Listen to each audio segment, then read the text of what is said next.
Kumusta kayo mga padreng at welcome back na naman sa ating channel. Barako Dos, dinala rito ni boss upang ipa-check up. Bago lang yung kanya motor at tumakbo pa lang ng nasa 300 plus. Ang issue ng motor ni boss, dahil bago pa yung Barako, normal lang yan na mag hard starting. Ang sinasabi niya, kailangan munang i-choke para lang mapaandar. Pag hindi chinok boss, hindi andar. So pag di daw chinok, hindi andar. Dayo from Mabuko, Housing, Hermosa, Bataan.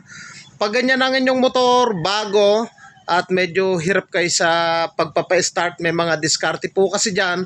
Kahit na under break-in period pa siya, dapat itono natin o ma-set up natin yung makina para maiwasan yung ganun na pagka-hard starting. Kalimitan kasi pag nag-chochok tayo, ibig sabihin kinakapos po yan ng gasolina.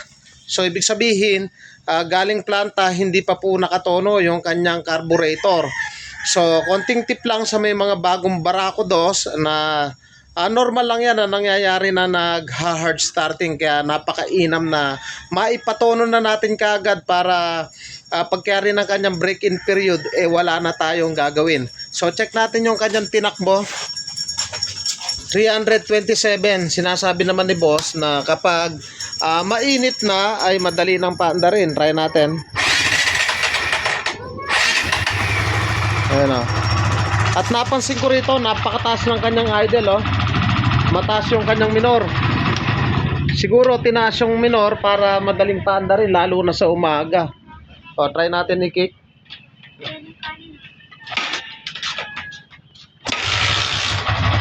So one click naman siya. Pero sabi nga ni boss, kailangan munang i-choke dito, kailangan munang itaas dito para lang mapaandar. So konting tip lang pag may Barako po kayo.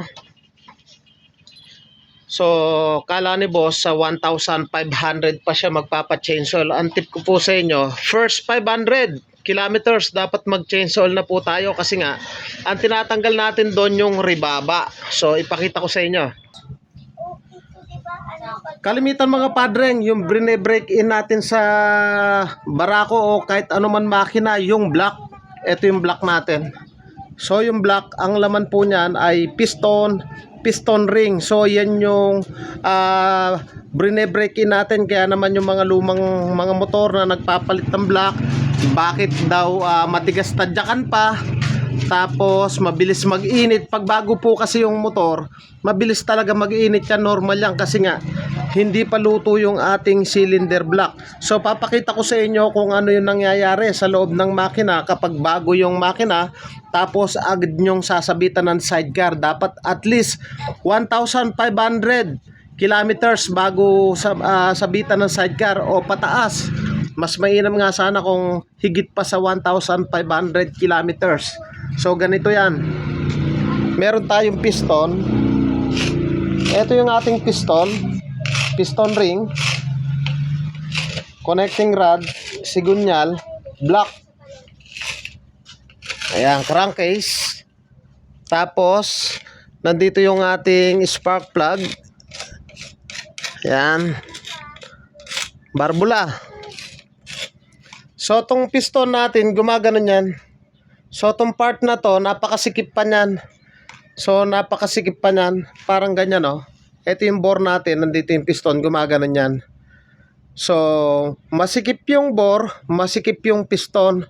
So pag sinabitan natin ng sidecar yan, mabilis lumuwag yung bore na yan dahil nga persado, mabilis mag-init.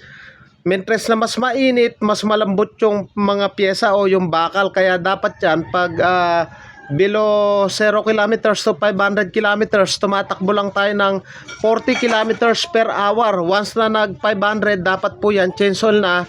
Yun ang pagkakataon na dapat tumakbo ka na ng 50 to 70. Once na na-reach po natin yung 1,500, change oil uli plus tune up, doon na po yung time na kailangan natin biritin yung silinyador, hindi yung baby natin. Kasi once po yan nasanay sa laging mabagal, napakahirap po niyang patakbuhin na mabilis. Kaya 1,500 kilometers, change oil, tune up, bago sabitan, birahin muna po natin. So yung ating block dito, ayun yung linalapat dyan. from piston ring tsaka yung cylinder wall, linalapat po yan. So yan ang brine-breaking natin yung cylinder block. Pero bakit nga ba hard starting yung barako once na bagong bili? Unang-una, normal po yun na hard starting, pero tong ganitong barako, tinotono po kasi yan. Unang-una sa tono dyan dito sa kanyang carburetor. Once po na nagchochok tayo para lang mapaandar, ibig sabihin kinakapos po yan ng gasolina. I-check natin, tanggalin lang natin yung screw dito, tanggalin natin yung carburetor, check natin yung kanyang fuel mixture dito sa parting baba dito, bibilangin natin kung ilan yung naka-install sa kanya, tapos mag-plug reading din tayo dito sa kanyang spark plug kung ano yung sunog ng kanyang spark plug. Pero dito sa kanyang barbula, hindi pa po dapat galawin yan. Dito, hindi muna tayo magagalaw dyan sa kanyang barbula. Ang tatargetin natin dyan, yung kanyang carburetor, itotono natin yan. Dito may makikita kayong screw, dalawa po yan. Pag natanggal na yan, syempre tanggalin nyo rin yung fuel line papunta dun sa ating tangke para mahila natin yung kanyang carburetor. Silipin natin yung fuel mixture kung ilan yung naka-install sa kanya.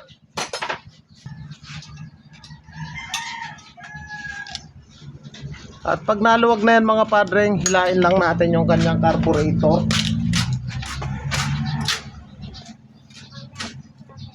Ayan, pagkahila, may hose po yan dito, dalawa.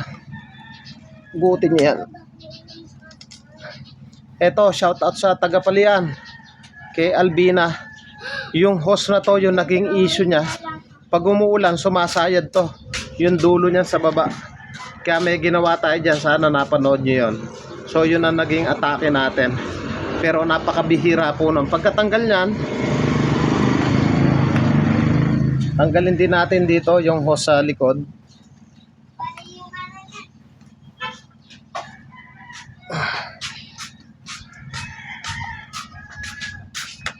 Gamit tayong plies, matigas.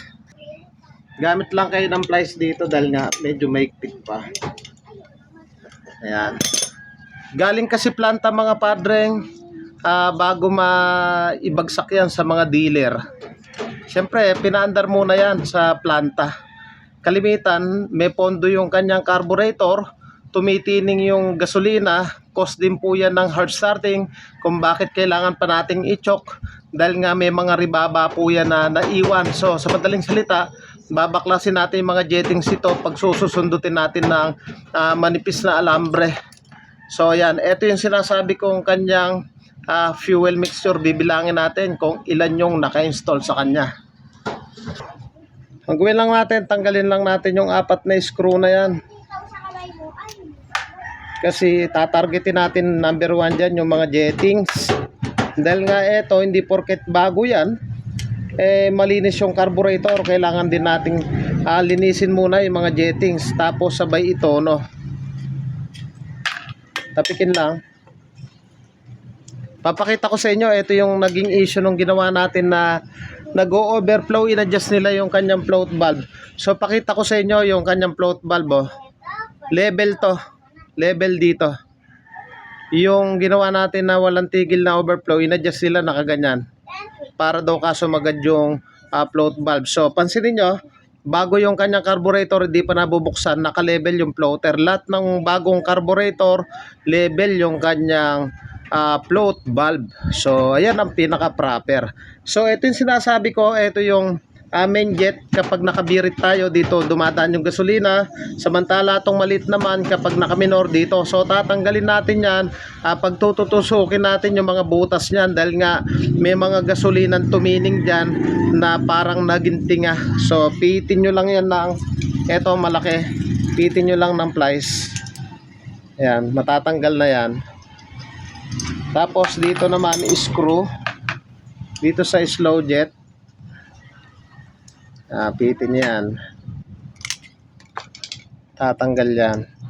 Ngayon ang tatargetin natin, pag susundutin natin yung mga jettings. Pero ito yung pinaka target natin, yung kanyang fuel screw. Bilangin na muna natin, pitin natin ang pakanan, bilangin natin kung ilan yung naka-install sa kanya. So kita ba yung kanal niya nakagano, naka-slant. bilangin ko. So hindi kasya, kuha tayo ng screw maliit. So ang bilangin natin, kalahati, isa, isa't kalahati, dalawa, dalawa lang yung pihit. So ibig sabihin, kaya nagchochok po tayo dyan mga padreng, kinakapos ng gasolina yung motor ni boss. So dalawa lang yung naka-install. Ang gagawin natin dyan, tatanggalin natin yan, lilinisin natin, bubugaan natin ng ng hangin yung mga bawat butas. So dalawa lang yung naka-install galing planta. Dapat po yan ay 3.5. So tanggalin na natin. So ito yung sinasabi kong kailangan nating ito, no. Papakita ko sa inyo yung pihit na 3.5 sa may mga bagong barako. So hindi lang basta pipitin, dapat din linisin. Dahil nga sa planta nga, yun nga, hindi naman agad nabebenta yan. Siyempre, pinaandar yan. May mga pondong gasolina po yan na napanis o tumining, tumigas. O, tanggalin na muna natin to yung kanyang fuel screw. Shout out kay Arman Paras, utol niya tong may-ari nito. Shout out din dyan sa mga taga San Benito. So ito siya. So may spring po yan, tapos may washer at o-ring. Ito yung kanyang o-ring, yun ang washer niya, nasa loob. Ayan. O tatanggalin lang natin yan.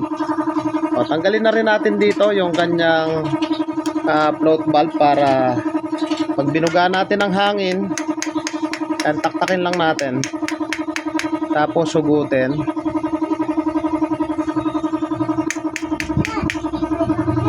Yan, ugutin natin. Okay, pabugaan natin ng hangin.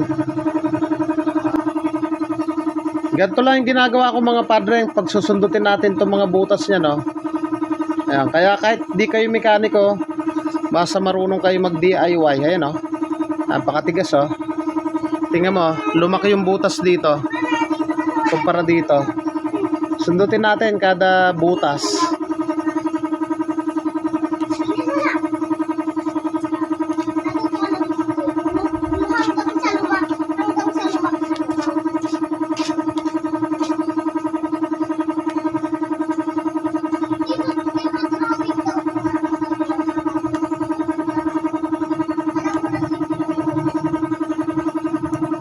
Okay.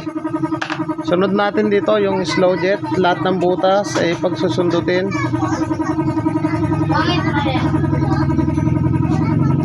So ayan, nasundot na natin. So yun lang ang target natin. At bugaan na natin ng hangin. Sabi ka aja, tas sinasabi rin ni Manjun. So ayan, oh, bugaan lang natin yan, oh. Okay. Sunod yung isa. Ayan.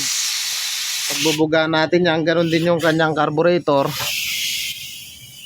Bugaan lang natin ng hangin yan, oh. Ayan. Sabi ko nga sa inyo, hindi porket bago yan, yung iba napakaselan. Ayaw nila pagalaw. Ang di nila alam, sa planta, nung nagtre-training kami dyan, pagdating sa dulo, papaanda rin yung motor. Checkin ko may tagas, may maingay, at pag good siya sa quality control, i-drain lang ng konti yung gasolina dito. Siyempre may mga napapanis po dyan na bumabara sa pinaka jettings. Kaya dapat talaga, pag bago yung motor mo, pa-set up mo ng ganito. So ganun lang naman, oh. Malinis naman yan, eh. Oh, yan, okay na. So ito yung kanyang fuel mixture. So ito muna, tapos spring, tapos washer, tapos goma. So ipasok natin. Kanina naka-install sa kanya ay dos, eksaktong dos. Gagawin natin siyang 3.5. So ipasok lang natin. Ayan. Pagkapasok, isagad natin yan mga padreng. Pero hindi tayo dapat sumunod sa 3.5. I-check na muna natin yung pinakakarayom kung lalabas dito. Kasi once na lumabas po yan, hindi po 3.5 yung ating ilalagay dyan. So sa ngayon, isagad na muna natin. Mga padreng, kung nais nyo magpagawa at tagabataan lamang po kayo, pwede kayong sumadya dito sa ating shop. Dito lamang yan sa Pulo, Hermosa, Bataan. At tabing tulay lang po tayo mismo. So yan, isagad lang natin. I-check natin dito kung sasagad yung pinakakarayom sa dulo. So pag sinagad nyo po, wag nyo pepersain. Kagaya niya, no? Ayaw na. Wag nyo nang pilitin dahil pwede po yung maputol. Check natin kung lumabas yung karayom. Ayun, no? Nakikita nyo ba to? Sa pagkakataong yan lumabas, pag lumabas po yan, lagi nyo tandaan, ang pihit po niyan ay 3.5. Pero once na hindi lumabas, 2.5 lamang po ang dapat yung ilagay. So pihitin natin siya ng 3.5. Okay? So, pihit tayo. Diretso lang natin. Okay, kalate. Isa. Isa't kalate. Dalawa. Dalawat kalate. Tatlo. Tatlot kalahati. So, yan ang setting ng ating barako. So, hindi ko napapakita rito. Babalik ko lang naman higpitan. So, ganun lang. Tatakpan na natin. Hindi ko yan, hindi naman basta-basta. So yung mga padreng, naitono na natin yung kanyang carburetor at pwede na nating ibalik to.